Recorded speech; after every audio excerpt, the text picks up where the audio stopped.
Hi everyone. Today we are going to have a presentation about the IQ security management of PolyU. We are Group 10 and I am Kei Chen Yin and I will be presenting the introduction part. So let's begin. We are going to talk about three different parts of our reports. The first part is the background. We talk about why we choose PolyU and what are we going to do next.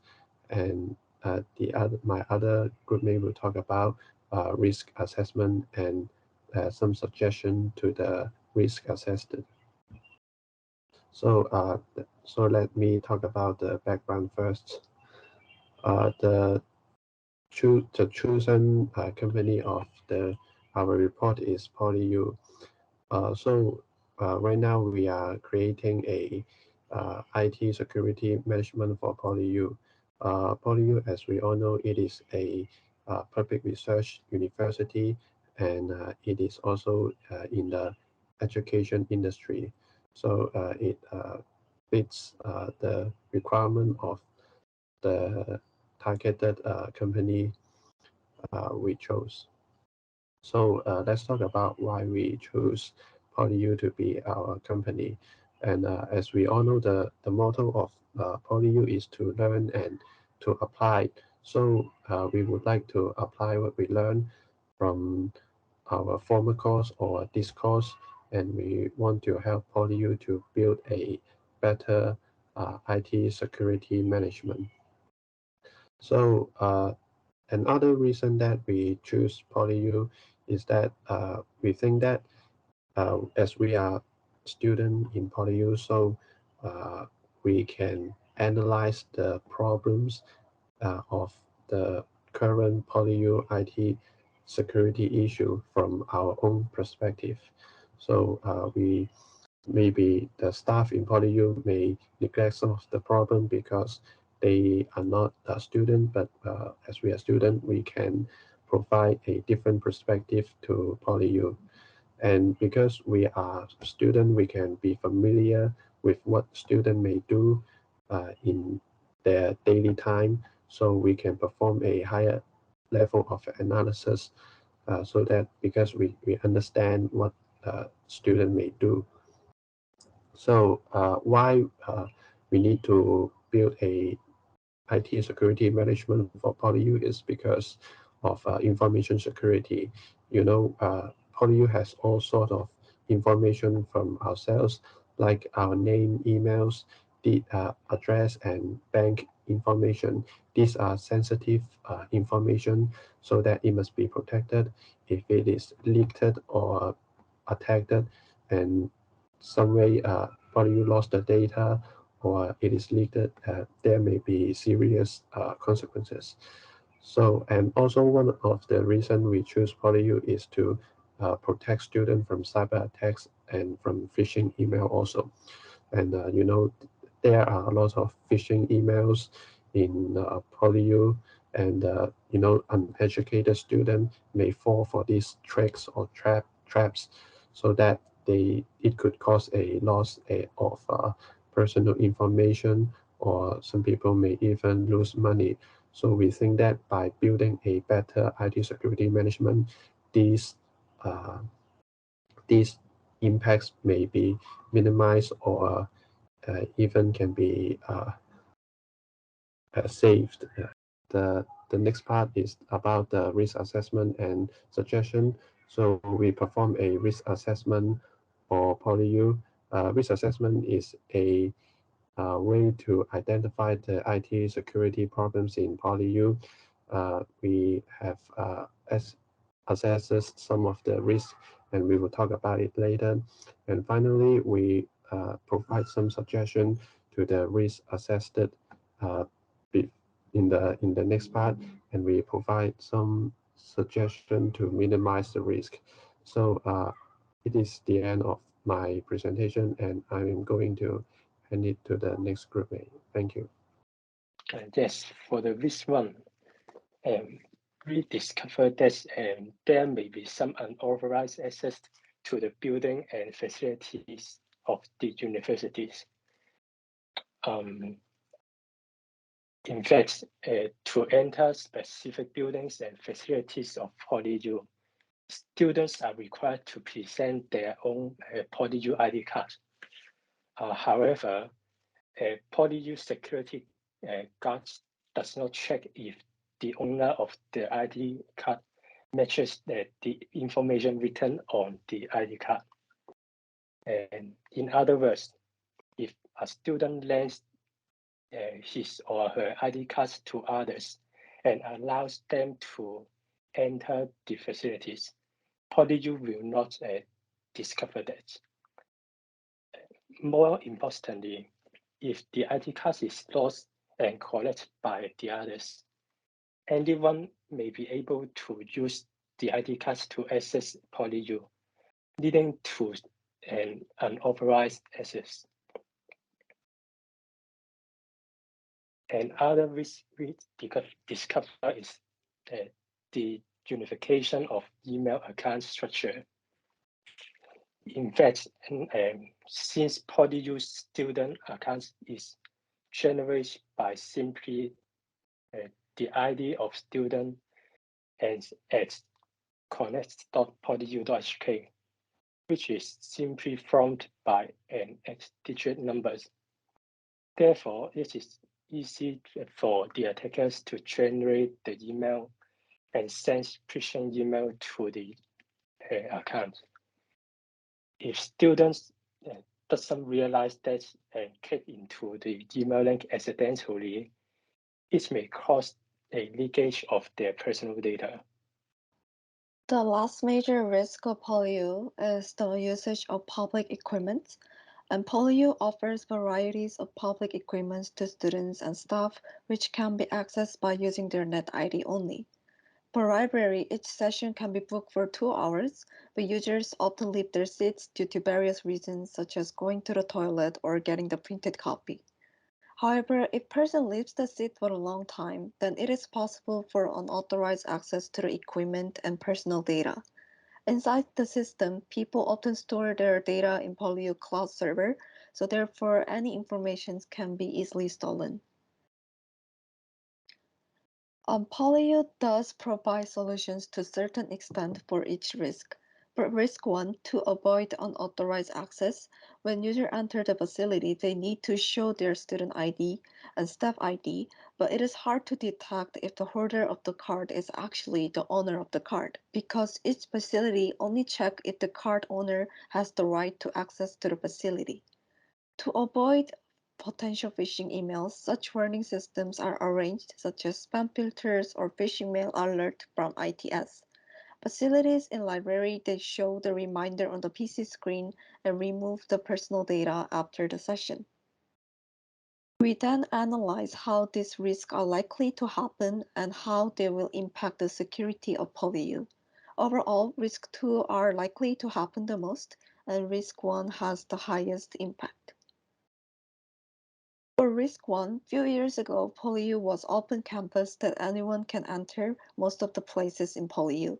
Currently, unauthorized access became less prevail due to the new entrance machine, but it is still very rampant that students lend or piggyback their friends to enter the facility because there is no instant detection and punishment given to them. Even though PolyU set the guidelines of proper usage of student ID card that one should not lend or his or her to others, but it is hard to give an instant punishment when the illegal usage happens because there is absence of verification measure to check if the holder of the card is the owner. However, since this unauthorized access would be more rampant among the students rather than staff, affected domains are limited to the student facilities, and if any damage are done, then there is CCTV to find out the cause of the damage. But still, we need a preventive method to avoid any unauthorized access. For risk 2, it is very frequent that students or staff receive phishing emails to their account because unification of email structure. Hackers, if they want, they can easily pick a random 8 digits and send the phishing emails. Currently, ITS Notice generates phishing alert even though it is not done instantly.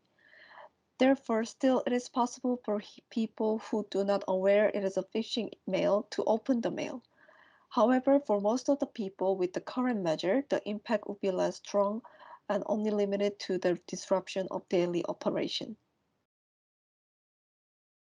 For risk 3, currently when the library is under the renovation, users often use facilities such as Research Carol without a booking. Moreover, when using the public equipment such as PC, it is true that many students leave their seats they book. However, it is hard to access the personal data since it is a public space. If one leaves the seat and an unknown person tried to access to the PC, there would be so many witnesses. However, even though it is less likely to happen, still the impacts are bigger as the personal data can be breached. The first solution is account management. It is significant to understand that the education industry is a target for cyber hackers. The school maintains a large number of personal and financial information about their students and staff members. One of the possible and easiest hacking methods is by sending phishing mails. Some students and staff may be careless to the sender of the email. They may click the link inside the phishing mails. One of the possible methods for the school is to check the sender's email domain. Actually, knowledge-made organizations will send emails for just that end with gmail.com, not even Google. Actually, Outlook can open the auto function for checking whether the email is sent by another domain. For example, when the staff or students receive an email which the domain is not end with polyu.com or is not inside Polyu internet system, the email will occur some warning signals to the receivers to remind them that there is a possibility that this email is a phishing mail. Adding the warning signals to the emails that are not sent from school is an effective method to help students and staff to identify whether the email is from outside people and notify them not to read the email or click the link. That with the alert mark.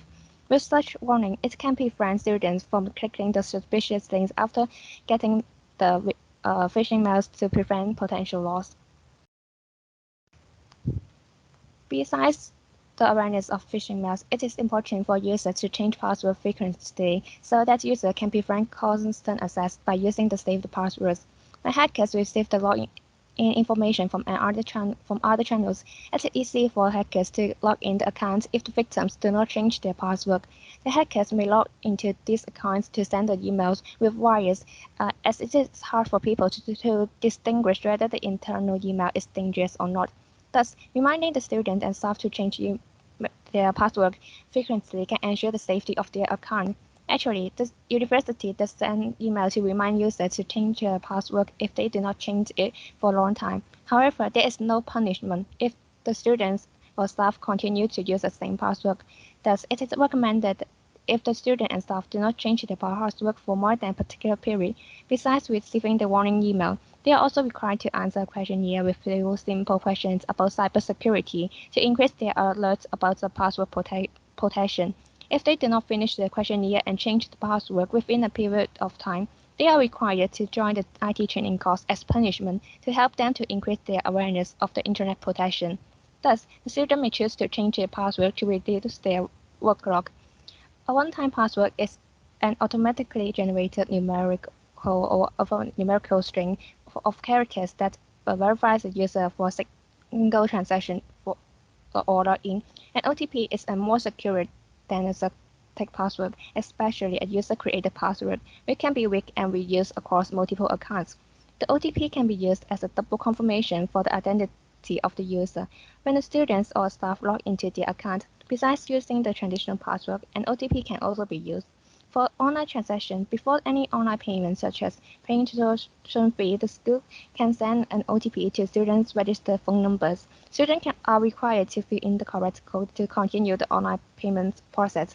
This can prevent hackers from using the victim's account to change their original recipient's account number to the hacker's account number to steal the money.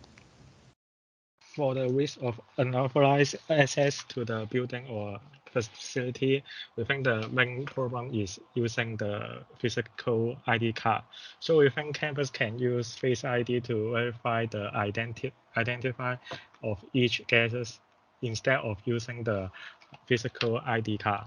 Compared with the physical ID card, Face ID is much smart, intelligent, people cannot lend the access to other and allow any unidentified person to enter the PolyU.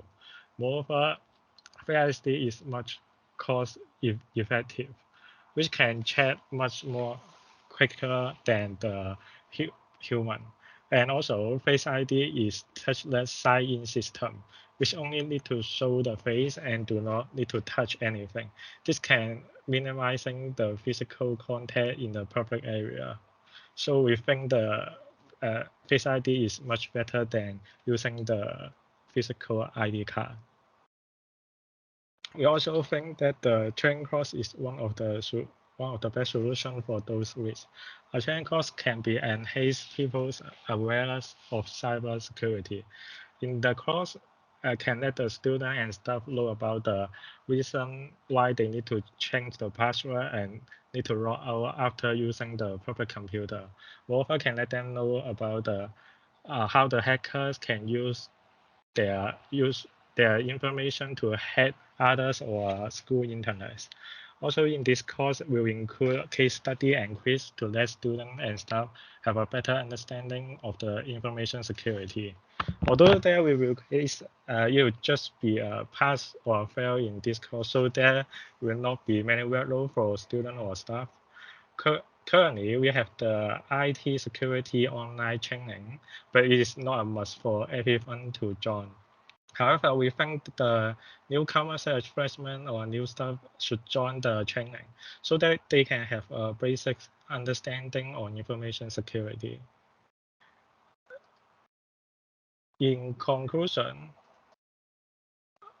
we find that there are three main risks in the PolyU, such as the unauthorized access, unification of email account structure, and using the public equipment.